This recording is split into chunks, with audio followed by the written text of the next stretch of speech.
매일 성경 묵상 나눔입니다. 2024년 2월 2일 금요일입니다. 오늘 묵상하는 본문은 신명기 17장 14절에서 20절입니다. 본문을 읽습니다.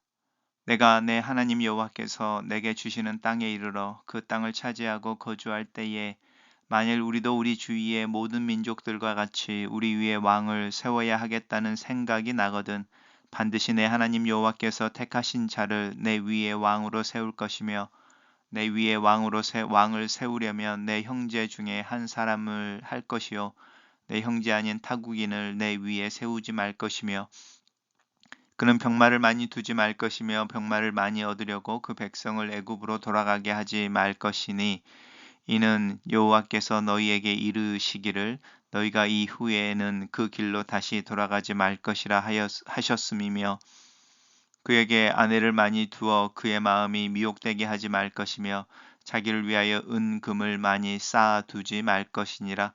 그가 왕이 오르거든 이 율법서의 등사본을 레위 사람 제사장 앞에서 책에 기록하여 평생 자기 옆에 두고 읽어 그의 하나님 여호와 경외하기를 배우며 이 율법의 모든 말과 이 규례를 지켜 행할 것이라. 그리하면 그의 마음이 그의 형제 위에 교만하지 아니하고 이 명령에서 떠나 좌로나 우로나 치우치지 아니하리니 이스라엘 중에서와 그와 그의 자손이 왕위에 있는 날이 장구하리라. 오늘의 본문은 왕에 대한 규례입니다. 내가 여호와 하나님께서 주시는 땅에 이르러 가나안 땅에 들어가서 그 땅을 차지하고 거주할 때에 이제 미래형으로 진행되어지고 있습니다. 우리도 주위에 있는 민족들 같이 왕을 세워야 하겠다라고 하는 부분인데요. 이 왕을 주십시오, 왕을 세우게 해달라고 하는 부분에는 항상 이 모든 민족들과 같이라고 하는 주변에 있는 민족들과의 같이라고 하는 부분입니다. 그러니까 왕을 세운다고 하는 부분 자체가 하나님 말씀 가운데서 어떤 믿음의 표현이라기보다는 우리도 주변에 있는 나라들처럼이라고 하는 이 비교 속에서 비교 우위를 갖고 싶어하는 마음에서 왕이 세워지는 부분을 이야기하고 있습니다. 반드시 왕을 세울 때는 하나님께서 택하신 자를 왕 위에 세울 것이며 너희가 왕 위에 세우려고 하거든 내 위에 왕을 세우려고 하거든이란 말이 반복되고 있죠. 왕이라고 하는 존재가 어쩔 수 없는 군림이라고 하는 부분 또 통치나 또그 다스린다고 하는 부분이 이 위에 세워진다라고 하는 개념을 부정할 수가 없습니다.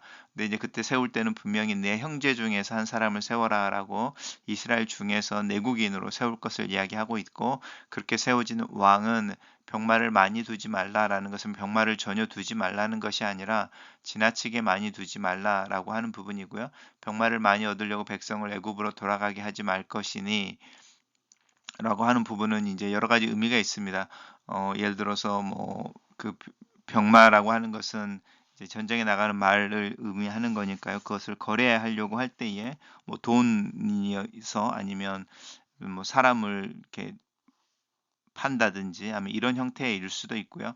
또 병마를 많이 얻는다고 하는 부분이 전쟁을 일으키는 중에 이제 피난민들이 생긴다든지 뭐 여러 가지 의미들이 있을 수 있습니다. 그래서 이 병마를 많이 얻으려고 한다고 하는 것은 군사력을 확장하는 것을 의미하고 있고 확대하는 것을 의미하고 있죠. 그래서 징집이라든지 또 이 병역이라고 하는 부분이 너무 강해지면은 그것을 피해서 이제 도망가는 아니면 다른 나라로 옮겨가는 사람들이 있는 것에 대한 경고라든지 여기서 애굽으로 돌아가지 못하게 한다는 말 속에는 여러 가지 의미들이 담겨져 있습니다. 어쨌든 이게 백성들을 괴롭히는 것을 의미한다고 할 수 있죠. 여호와께서 이르기를 다시는 그 길로 돌아가지 말 것이다라고 이야기를 했다.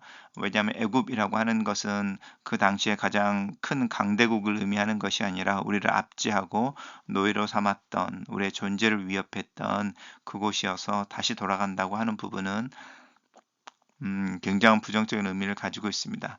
또한 왕에게 아내를 많이 두어라고 하는 것은 외교적인 어떤 평화라든지 관계를 위해서 정략 결혼하는 것을 금하게 하는 것이죠. 아내가 많아진다고 하는 것은 이방 신들을 섬기는 우상 숭배자들이 그만큼 많이 이스라엘 안으로 들어온다는 것이고 결국은 그것에 미혹되어져서 왕 또한 우상 숭배에 빠지게 될 것이다라고 하는 부분이고요. 우리 이것은 이제 뭐 솔로몬 시대에 다 솔로몬에게 적용되어지는 이야기들이라는 것도 우리 생각해 볼 수 있습니다. 자기를 위하여 은금을 많이 쌓지 말라. 그래서 우리는 솔로몬이 성공한 왕, 가장 지혜로운 왕으로 기억하지만 성경에 근거했을 때 사실은 하나님께서 이야기하고 있는 이 왕에 대한 경고들을 사실 무시한 왕이라는 것도 우리 알 수 있죠.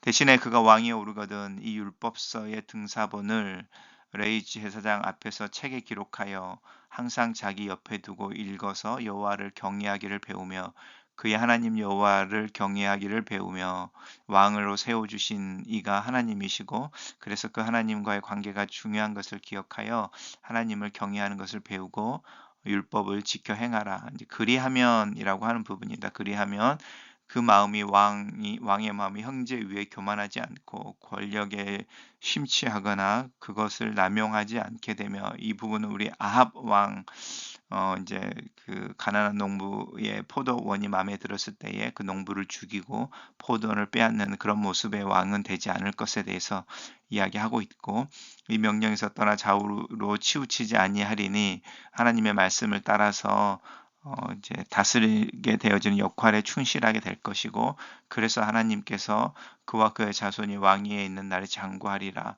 라고 하면서 왕권의 유지에 대한 이야기를 약속으로 주고 계십니다. 단락을 요약해 보겠습니다. 내 하나님께서 택하신 자를 왕으로 세울 것이며 그는 병마를 많이 두지 말고 아내를 많이 두지 말며 은금을 많이 쌓지 말고 율법서를 옆에 두고 읽어 여호와를 경외하며 규례를 행하라 이렇게 정리해 봤습니다. 묵상 나눔입니다. 이스라엘의 영원한 왕은 여호와 하나님이십니다. 이스라엘의 왕은 이 사실을 인정하는 사람이어야만 합니다. 그래서 스스로 왕이 되겠다고 나서는 자보다는 하나님께서 택하신 자여야 합니다.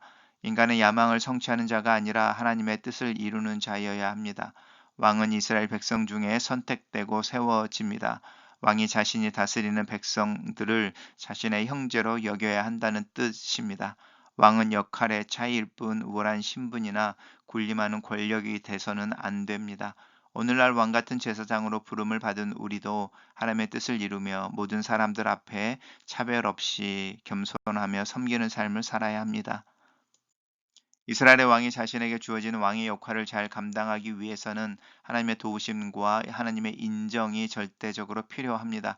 이스라엘 왕은 세상의 왕들이 권력을 차지하고 그것을 유지하기 위해 동원하는 여러 가지 방법과 군사력을 통하여 행하는 일들, 그것을 넘봐서는 안 됩니다. 많은 말과 병거를 통해 군사력을 확보하고 이방 여인들과의 결혼을 통해 외교적 관계를 돈독히 하고 지게표를 옮겨 땅을 확보함으로 경제력을 든든히 하는 일들에 대해 경계하고 금해야 합니다.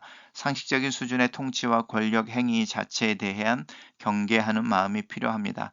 이것은 오직 여호와만을 의지하기 위함입니다. 왕의 의무는 여호와의 말씀을 가까이 하며 그것을 통해 하나님 경외하기를 배우는 것입니다. 그 말씀을 따라 살면서 마음을 겸손하게 하고 좌우로 치우치지 않는 것이 왕의 의무입니다. 이렇게 하나님 앞에 서는 것이 어떤 외교적 전술, 중요한 인재의 등용, 또 효과적인 조직이나 군사력을 만드는 것보다 더 중요합니다. 하나님은 가나안 정복을 앞둔 여호수아에게도 동일한 이야기를 하십니다. 하나님의 마음에 합한 지도자가 되는 일, 이것이 이스라엘 왕의 가장 큰 의무입니다. 행함을 이야기하기 전에 존재를 요구하시는 하나님 앞에 홀로 서는 것이 필요합니다. 그분의 말씀을 사모하고 사랑하며 그 말씀으로 하나님과 깊은 사귐 속에 있는 것, 그것보다 더 중요한 의무는 없습니다. 글로 쓰는 기도입니다. 살아계신 하나님, 하나님의 말씀을 가까이 하고 주야로 그것을 묵상하며 마음을 겸손하게 함으로 하나님 앞에 항상 서며 하나님과 동행하는 하루를 위해 기도합니다. 내 마음의 여러 계획과 생각을 하나님 앞에 내려놓고 하나님의 인도하심과 하나님과 동행하는 삶을 위해 기도합니다. 내 마음이 세상을 향하지 않게 하시고 세상의 목소리를 따르지 않게 하시고 조금 낮고 조금 부족할지라도 하나님을 따르며 하나님과 함께 있는 것을 선택하는 용기를 주시옵소서. 중요한 것의 우선순위를 분명히 하며 내 마음을 말씀으로 지키며 하나님이 주시는 은혜, 하루의 은혜에 만족하며 내일을 기다리며 편히 쉴 줄 아는 지혜와 믿음을 위해 예수님의 이름으로 기도합니다. 아멘.